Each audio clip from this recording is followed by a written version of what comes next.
हाँ जी भाई। तो डोनाल्ड ट्रंप के मुंह पे एक और बड़ा तमाचा लग चुका है। और जिस इकॉनमी के बारे में वो कह रहे थे कि डेड इकॉनमी है, ग्रोथ नहीं है, मर चुकी है इकॉनमी, वो इकॉनमी पिछले क्वार्टर में जो क्वार्टर वन 2026 रहा है वहां पे 7.8% से ग्रो कर गई है। पिछले क्वार्टर की बात हम करते हैं जो कि अप्रैल से जून तक होता है। अब टोटल क्या कैसे रहा है ये समझ लो। और क्यों ये क्वार्टर का नंबर इतना अहम है, क्योंकि यहाँ पे जो एस्टिमेट्स थी वो मतलब 7% से ऊपर तो किसी ने सोचा ही नहीं था, और ये 7.8% पे रही है। ज्यादातर जो इकोनॉमिस्ट्स की राय थी, एक्सपेक्टेशन थी, वो 6.2% से लेकर 6.7% तक थी, मैक्सिमम 6.7% तक थी। और आ कितना गया है? 7.8%। तो जितना मैक्सिमम सोचा था इकोनॉमिस्ट्स ने, उससे भी 1.2% ज्यादा ग्रोथ यहाँ पे इकोनॉमी के अंदर क्वार्टर वन में देखने को मिल गई है।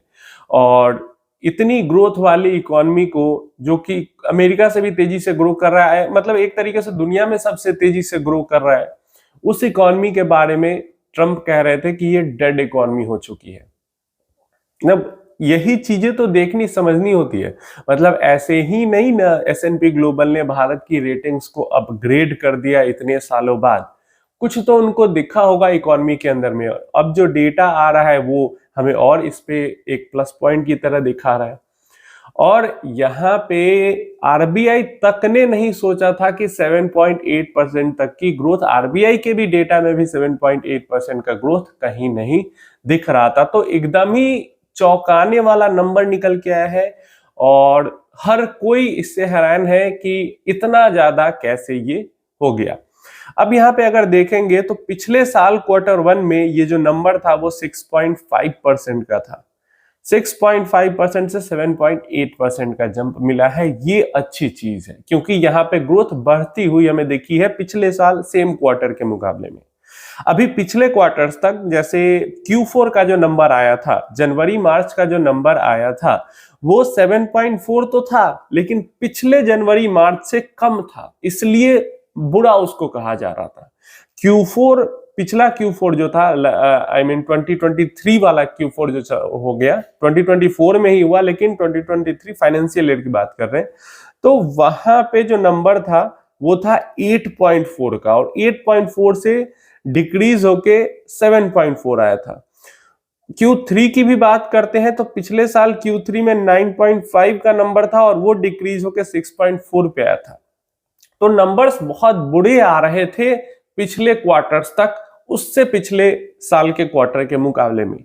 लेकिन इस क्वार्टर का जो नंबर आया है वो पिछले साल सेम क्वार्टर के नंबर से काफी अच्छा देखने को मिला है। तो ये हमें एक पॉजिटिव संकेत जरूर देखने को मिलता है कि year on year and quarter on quarter दोनों वाला क्वार्टर अगर हम देखते हैं तो यहाँ पे हमें एक ग्रोथ नंबर के अंदर देखने को मिलती है। फ्राइडे को आई है नंबर, मतलब कल आई है, मार्केट बंद होने के बाद एक तरीके से आई है, रात को नंबर आई, मतलब शाम को नंबर आई है। अगर मार्केट आवर में नंबर आती या फिर मार्केट ओपन होने से पहले सुबह सुबह नंबर आ जाती तो मार्केट पे इसका इफेक्ट जरूर देखने को मिलता, और एक सडन स्पाइक हमें मार्केट के अंदर देखने को मिलता। अगर आज मार्केट खुली होती कल जैसे ये नंबर आई, तो आज मार्केट के अंदर में हमें तगड़ा जंप जरूर देखने को मिलता। 2 दिनों तक मार्केट बंद है, सैटरडे संडे का। आप देखते हैं मंडे को रिएक्शन तो कुछ आना चाहिए, क्योंकि नंबर बहुत ही ज्यादा तोड़फोड़ आया है और किसी को एक्सपेक्टेशन भी नहीं थी ये नंबर का। तो जो ग्रोथ दिखी है पिछले क्वार्टर में इकोनॉमी के अंदर, उसका रिफ्लेक्शन हमें स्टॉक मार्केट के अंदर मंडे को जरूर दिखना चाहिए। और अगर ये 2 दिनों में सारी खुशी धीरे धीरे एवरेज आउट नहीं हो जाती है तो। और अब अगले हफ्ते में क्या है, मंगलवार को ही एक्सपायरी भी है। तो एक तो एक्सपायरी है मंगल को, ऊपर से ये तोड़फोड़ वाली खबर आ चुकी है। इसके अलावा काफी सारे ट्रिगर पॉइंट्स अगले हफ्ते में है हमारे लिए। जैसे 3 और 4 सितंबर को हमारी जो जीएसटी काउंसिल की मीटिंग है, तो जीएसटी काउंसिल से क्या डेटा निकल के आता है, किस प्रोडक्ट को कहां पे किस सेगमेंट में रखा गया है टैक्स ब्रैकेट में, किस सेक्टर को किस टैक्स ब्रैकेट में रखा गया है, इसके ऊपर ये जब न्यूज निकल के आएगी तो वो सेक्टर के अंदर ग्रोथ या डीग्रोथ मतलब रैली या ब्रेकडाउन हमें देखने को मिलेगा। तो ये दो जो चीजें हैं, एक तो जीडीपी ग्रोथ का नंबर आना और दूसरा जीएसटी काउंसिल का मीटिंग अगले हफ्ते में ही होना, एंड इवन एक्सपायरी भी मंगलवार को हो जाएगी। तो इसके कारण अगला हफ्ता जो होगा वो पहले दिन से ही हद से ज्यादा वॉलेटाइल रहेगा। इसके अलावा हम बात करें यहाँ पे तो हद से ज्यादा शॉर्ट पोजीशन बनाया गया है बाजार के अंदर में।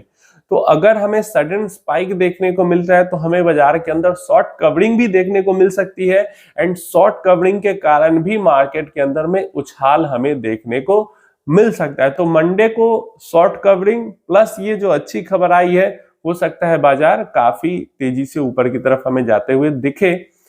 ये दो रीजन है। इसके अलावा और क्या रीजंस हैं जो अगले हफ्ते में बाजार को पॉजिटिव इंपैक्ट कर सकते हैं? जापान जा चुके हैं हमारे प्राइम मिनिस्टर, वहां पे वो सम्मेलन में शामिल हो रहे हैं।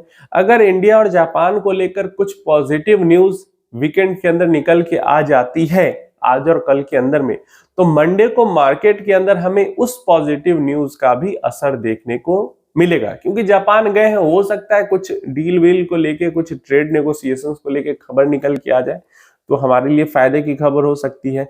इसके अलावा जापान से जो मोदी जी है वो चाइना जाने वाले हैं, और चाइना में बहुत सारी डिस्कशंस आर्थिक लेवल पे, इकोनॉमी लेवल पे हो सकती है ट्रेड को लेकर, और चाइना के साथ ट्रेड नेगोशिएशंस होते हैं और जो सारी प्रॉब्लम्स चल रही हैं उसको लेकर मतलब कुछ वहां पे नेगोशिएशंस होते हैं और इसका सुझाव निकलता है, और ट्रेड डील को लेके कुछ नेगोशिएशंस होते हैं इकोनॉमी लेवल पे।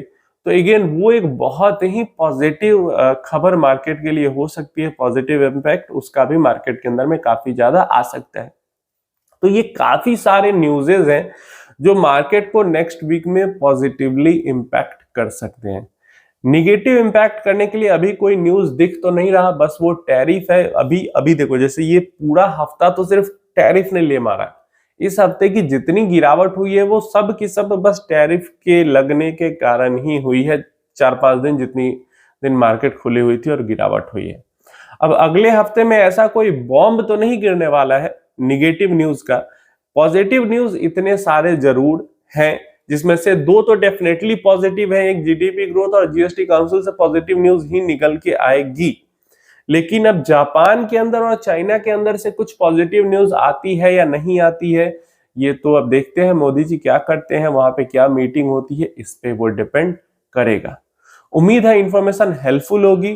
गिरते हुए बाजार में कुछ मोटिवेशन मिला होगा, कुछ अच्छी खबर सुन के। तो आप अपनी राय इन सारी चीजों के बारे में नीचे कमेंट बॉक्स में जरूर बताना, और क्या आपकी एक्सपेक्टेशन थी या क्या कुछ लग रहा था कि ऐसा कुछ ग्रोथ का नंबर निकल के आ सकता है मार्केट से, वो भी नीचे कमेंट बॉक्स में जरूर बताना।